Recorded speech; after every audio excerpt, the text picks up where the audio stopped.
Your third question is, discuss the agricultural practices that can be adopted for soil conservation. Okay, how you can do changes or adopt certain practices through which soil can be conserved where at agricultural lands or where agriculture is practiced.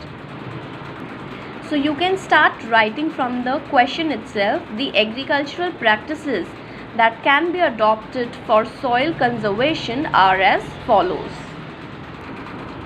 So these are all the agricultural practices. Okay, you can write any 4 to 5 agricultural practices from here. Now you must be thinking, why ma'am has not highlighted overgrazing?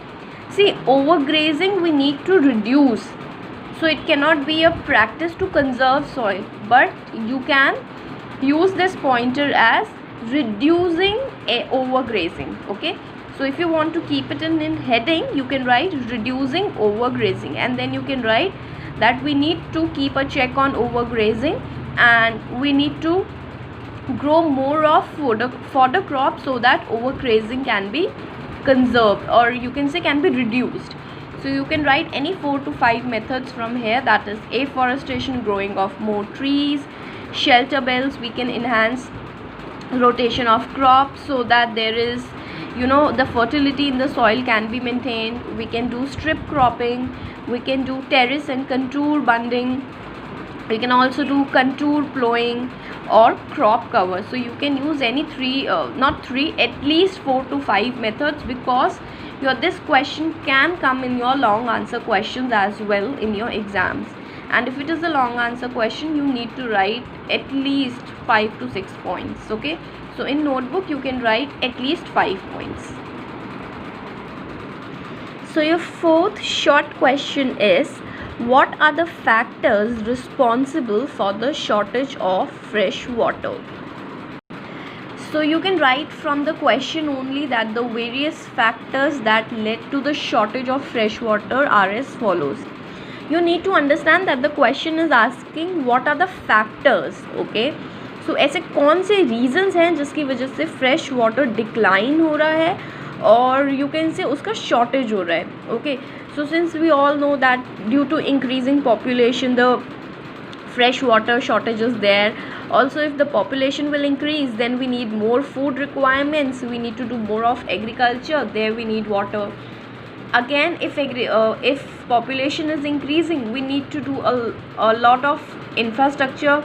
Okay, we need to create more of the you can say roads, buildings, so that population can reside there.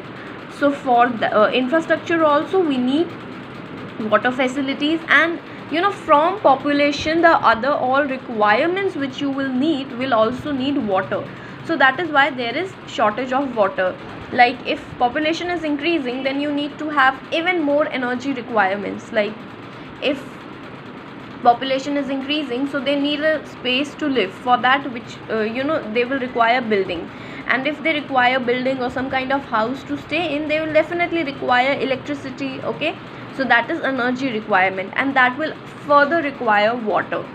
So you can use these headings in your answers. Okay, and you can write as, at present the demand for fresh water has increased due to the population growth. Now we need more water to produce more food and cash crops to meet domestic needs and the rising standards of living. Standards of living. Water shortage is also caused by misuse, overexploitation and contamination of water resources. The economic factors like the cost of supplying water to the dry region also led to acute shortage of fresh water. So from your question you will write the factors responsible for the shortage of fresh water are as follows. Okay, and then probably you can write increased population and explain it in one line. Due to the increase in population, there is more requirements by the humans, and that is why the fresh water, since it is limited, so there is shortage of fresh water. So similarly you can explain these factors also, and take points from here as well to enhance your answer. All right.